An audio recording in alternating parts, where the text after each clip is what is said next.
चलें जी, बिस्मिल्लाहिर्रहमानिर्रहीम। Students, today we are going to start another important topic, that is format specifier.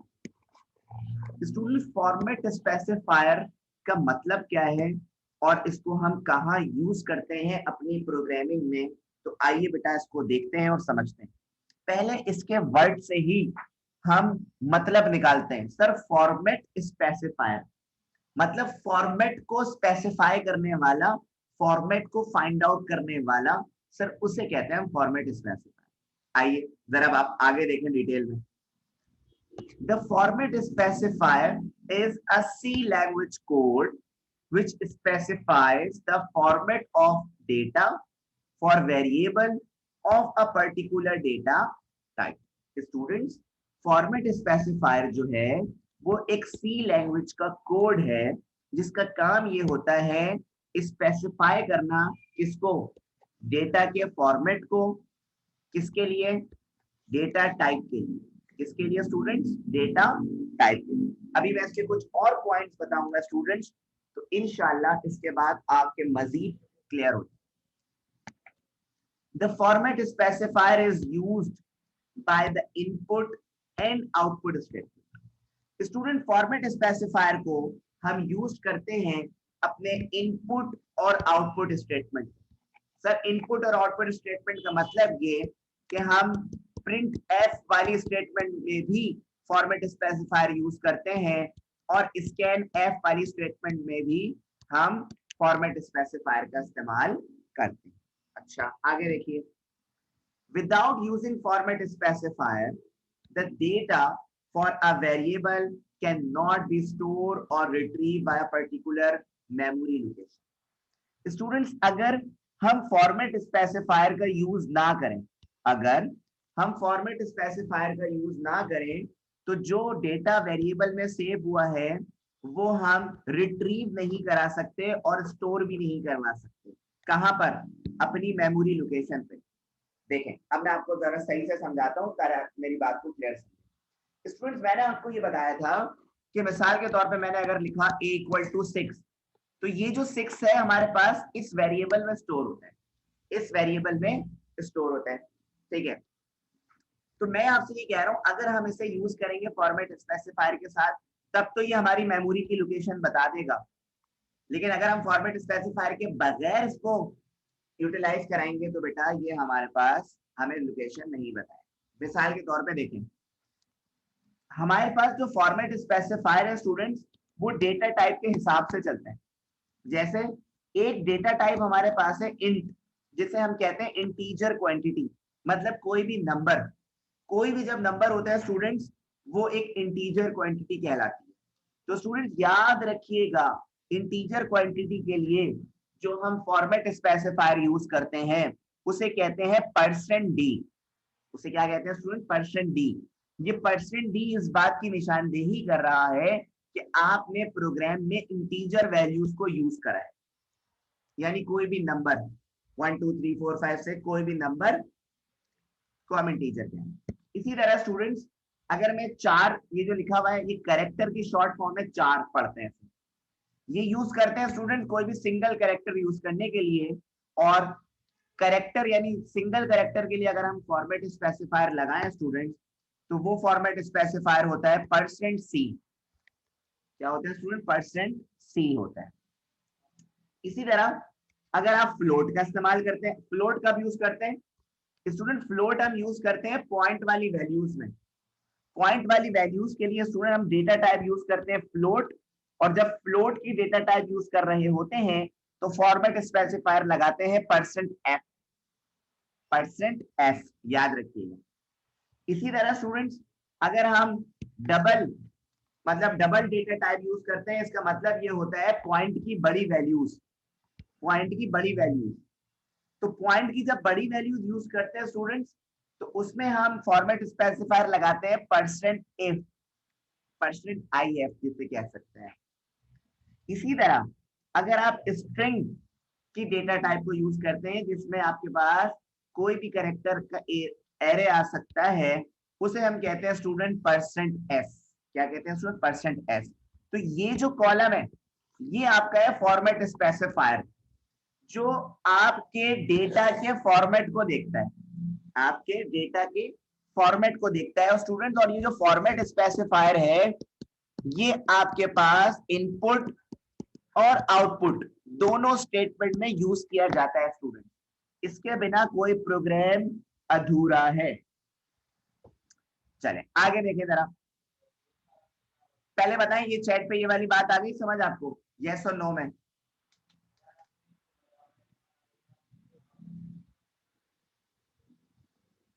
Okay. इसी तरह students, format specifier के बाद अब जो आपके पास टॉपिक है उस टॉपिक का नाम है बच्चों एड्रेस ऑपरेटर। एड्रेस ऑपरेटर क्या होता है स्टूडेंट्स? देखिए, एड्रेस का मतलब होता है लोकेट करना, फाइंड आउट करना, जैसे हमारा होम एड्रेस होता है ना। इसी तरह एड्रेस ऑपरेटर एक ऐसा काम होता है, एक ऐसा सिंबल होता है जो मेमोरी को स्टोर कराता है, जो मेमोरी की लोकेशन पे स्टोर कराता है। आइए देखें। The address operator is defined as the C language code which is used to specify the location of variable। Sir ऐसे ही पता लग रहा है कि एड्रेस ऑपरेटर एक ऐसा कोड है सी लैंग्वेज का जिसका काम है वेरिएबल की लोकेशन को बताना कि आपका वेरिएबल कहाँ स्टोर हुआ हुआ है, क्योंकि हर वेरिएबल में कोई ना कोई डेटा स्टोर किया हुआ होता है स्टूडेंट्स। इसी तरह बच्चों आपके पास, आप थोड़ी मजीद बात करते हैं। In C programming, while using pointers or while taking input, the programmer needs to mention the address of the memory or value. This task is done by the address operator denoted by, देखो इस sign को हम कहते हैं address operator. और student ये use पता है कहाँ किया जाता है? जब आप अपने यूजर से इनपुट ले रहे होते हो, जब आप अपने यूजर से इनपुट ले रहे होते हो, मतलब सर जब आप स्कैन एफ का फंक्शन यूज करते हैं, जब आप स्कैन एफ का फंक्शन यूज करते हैं स्टूडेंट्स, तब हम एड्रेस ऑपरेटर का इस्तेमाल करते हैं। जैसे ये देखें, ये स्कैन एफ का एक स्टेटमेंट है जिसमें हमने परसेंट डी भी यूज करा हुआ है, जो थोड़ी देर पहले पढ़ा है।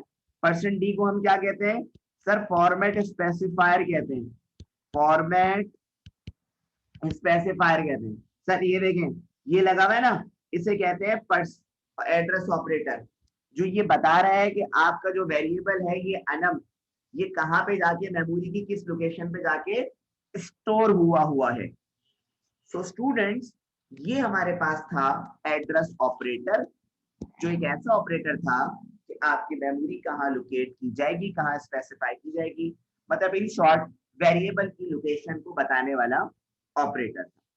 इसी तरह बच्चों, एड्रेस ऑपरेटर के बाद आपके पास है comments in C. Comments in C, sir comments का क्या मतलब है? स्टूडेंट्स, कमेंट्स का मतलब आपके पास है सी लैंग्वेज में, मतलब आप किसी चीज को सिर्फ समझाने के लिए लिख रहे हैं लेकिन वो प्रोग्राम का हिस्सा नहीं है। जैसे जब आपको मैथमेटिक्स के टीचर पूरा क्वेश्चन जब सॉल्व करवाते हैं तो बहुत सी चीजों के लिए रफ वर्क बनाते हैं स्लाइड में, और आपसे कहते हैं बेटा ये तो रफ वर्क है, मतलब सिर्फ समझाने के लिए दिखा रहा हूं। इसी तरह प्रोग्रामिंग में हम कमेंट्स लिखते हैं सिर्फ दिखाने के लिए, समझाने के लिए। तो कमेंट्स को कैसे लिखते हैं देखें। In C language the programmer can write his her own views along with the program instruction that is known as comments। ठीक है, वही बात जो मैंने आपको बताई। अब देखें क्या होता है। Comments are not the part and parcel of the program, यही बात मैंने बताई कि कमेंट जो है वो कोई पार्ट नहीं होता program. The comments are written to better understand the task done in a specified statement. वही बात कि सर कमेंट बेस्ट तरीका होता है समझाने का कि आपकी जो स्टेटमेंट है वो क्या काम कर रही है। शाबाश। The compiler does not read the words or sentence written in comment। मतलब कमेंट में स्टूडेंट्स अगर आप कोई वर्ड या कोई सेंटेंस को लिखते हैं तो कंपाइलर उसको एग्जीक्यूट नहीं करता, उसको रीड नहीं करता स्टूडेंट्स। आगे देखिए, हमारे पास दो तरह के कमेंट्स हैं स्टूडेंट्स सी लैंग्वेज में। एक हमारे पास है सिंगल लाइन कमेंट्स और एक है स्टूडेंट डबल लाइन कमेंट्स। दो तरह के कमेंट्स होते हैं स्टूडेंट्स। आपको आइए एग्जांपल दिखाऊं। ये देखिए, ये स्टूडेंट आपके पास सिंगल लाइन कमेंट है। सिंगल लाइन कमेंट अगर करना होता है तो हम ये डबल स्लैश का इस्तेमाल करते हैं। क्या करते हैं? डबल स्लैश का इस्तेमाल करते हैं। इसी तरह अगर हमें डबल एक से ज्यादा लाइन को अगर कमेंट करना होता है तो हम इस तरह लिखते हैं स्लैश स्टेरिक और आखिर में स्टेरिक स्लैश। ये तो ये कमेंट करने का एक प्रोसीजर है, कमेंट करने का एक तरीका है जिसको हम यूज करते हैं स्टूडेंट्स। और मैं आपको बता रहा हूँ बच्चों, मैं जितनी चीजें आपको बता रहा हूँ एक एक करके, ये सारी चीजें हम अपनी प्रोग्रामिंग में यूज करने वाले हैं बच्चों। तो इसे कहते हैं स्टूडेंट्स हम कमेंट्स। इसी तरह आज का आखिरी टॉपिक, और ये भी बहुत इंपॉर्टेंट टॉपिक है स्टूडेंट अंडरस्टैंडिंग के लिहाज से, और ये भी हर प्रोग्राम में यूज होता है, जिसे हम कहते हैं student escape sequence. Escape sequence क्या होता है स्टूडेंट? मिसाल के तौर पे बच्चों, आपने GW बेसिक को परफॉर्म करा होगा अपनी 9th क्लास में, तो उसमें हम न्यू लाइन करते थे ना, न्यू लाइन। तो न्यू लाइन के लिए हम कोई ना कोई कमांड देते थे, तो वो कमांड को हम इधर कह रहे हैं एस्केप सीक्वेंस। आइए देखें और याद रखिएगा, चैप्टर 3 और 4 जो मैं पढ़ा रहा हूं इसमें से कुछ भी छोड़ने वाली चीज नहीं है, सब कुछ आपने लर्न करनी है। देखें, the escape sequence the special purpose C language code use for different purpose. अच्छा देखें जरा किन किन पर्पस के लिए यूज किया जाता है students escape sequence. These codes are used with the character backslash. Student escape sequence आपके पास यूज किया जाता है बैकस्लैश से। हर एस्केप सीक्वेंस में बैकस्लैश होगा, मैं भी आपको दिखाऊंगा। These are used in the input or output statement for the setting of cursor location and for some other special purpose. Students, ये जो आपके पास एस्केप सीक्वेंस है, ये इनपुट और आउटपुट स्टेटमेंट्स में यूज किया जाता है, और मतलब कर्सर की लोकेशन की सेटिंग के लिए कि जहां आप चाह रहे हैं कि कर्सर आपके पास आए। The programmer can make indents, spaces और line spaces using the escape sequence. Student, indent का मतलब होता है स्पेस देना, ठीक है? तो स्पेसिंग के लिए हम, न्यू लाइन के लिए हम एस्केप सीक्वेंस का इस्तेमाल करते हैं। जैसे अगर मैं आपको स्टूडेंट्स एक चार्ट दिखाऊं, ये आपके पास चार्ट जो है ये आपकी बहुत हेल्प करने वाला है स्टूडेंट्स, जिससे आपको पता चलेगा कि हम कहां कहां एस्केप सीक्वेंस का इस्तेमाल कर सकते हैं। स्टूडेंट देखें, सबसे पहला ये जो फर्स्ट और सेकंड पे है ना स्टूडेंट, बैकस्लैश n और बैकस्लैश t सबसे ज्यादा यूज होने वाले एस्केप सीक्वेंस हैं हर प्रोग्राम में। सबसे ज्यादा यूज होने वाले प्रोग्राम है हर सबसे ज्यादा यूज होने वाले एस्केप सीक्वेंस हर प्रोग्राम में। देखें, स्लैश n का मतलब क्या? New line. मतलब आपको जब भी न्यू लाइन करनी होती है आप स्लैश n लगा देते हैं। Move the cursor at the beginning of the new line, ठीक है? स्लैश t कब लगाते हैं? जब tab, move the cursor to the next tab. मिसाल के तौर पे मैंने यहाँ पे लिखा अतीक। अब अतीक के बाद मैं चाह रहा हूँ अहमद यहाँ पे नहीं लिखूं, बल्कि थोड़े डिस्टेंस के बाद लिखूं, तो मैं यहाँ यूज करूंगा स्लैश t, ताकि अहमद मेरे पास थोड़ा डिस्टेंस से आए। तो ये मैंने क्या यूज करा? एस्केप सीक्वेंस यूज करा। कौन सा वाला? बैकस्लैश t का। इसी तरह अगर मैं चाह रहा हूँ कि मेरे पास ये जो अतीक अहमद एक ही लाइन में लिखा हुआ है, एक लाइन में ना आए, तो अतीक के आगे मैंने क्या लिखा? मैंने लिखा बैकस्लैश n, मतलब n। अच्छा ये वाला बैकस्लैश ना, बैकस्लैश n, ताकि अहमद मेरे पास नीचे लिखा हुआ है। तो स्लैश n न्यू लाइन के लिए, स्लैश t टैब के लिए। इसी तरह ये बहुत सारे हैं स्टूडेंट्स एस्केप सीक्वेंस, ये सारे हम यूज करते हैं किसी न किसी पर्पस के लिए, और ये हर प्रोग्राम में हम गालिबन यूज करते हैं एस्केप सीक्वेंस, ठीक है? सो स्टूडेंट देखें, आज हमने कौन कौन से टॉपिक्स पढ़े हैं बच्चों। आज हमने बहुत इंपॉर्टेंट टॉपिक्स पढ़े जो आपके एग्जाम पॉइंट ऑफ व्यू से भी बहुत इंपॉर्टेंट है। देखो, आज हमने सबसे पहले पढ़ा फॉर्मेट स्पेसिफायर, और स्टूडेंट्स उसके बाद स्टूडेंट हमने पढ़ा आज एड्रेस ऑपरेटर, एड्रेस ऑपरेटर। उसके बाद स्टूडेंट्स हमने पढ़ा comments, comments in C language, और उसके बाद स्टूडेंट हमने पढ़ा स्केप सीक्वेंस। तो बच्चों मैं आपसे ये होप कर रहा हूं, मैं आपसे ये उम्मीद कर रहा हूं कि इन चारों टॉपिक्स को आपने अपने नोट्स में देखना है।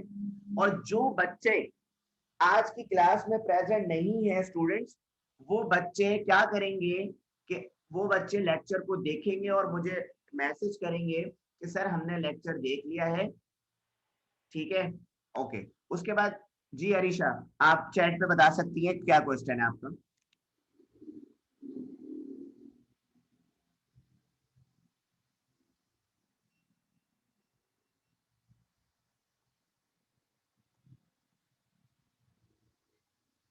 ओके अरीशा, ऑडियो पे आ जाए। ठीक है ठीक है, ऑडियो पे बता दें।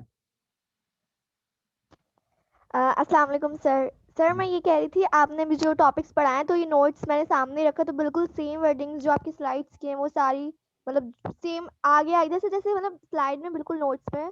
तो नोट्स वाला कल भी देख लिया था और आज भी।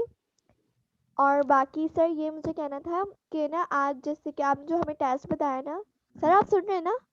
जी जी मैं सुन रहा हूँ, आप बोले। Okay okay. तो आपने जो टेस्ट बताया था ना, तो मैं ऐसी ही सुबह से कोचिंग में डिस्कस करी थी कि यार सर ने क्या टेस्ट है, मैं तो भूल भी गई। तो सुबह कह रही यार मैं खुद तुमसे पूछने वाली थी।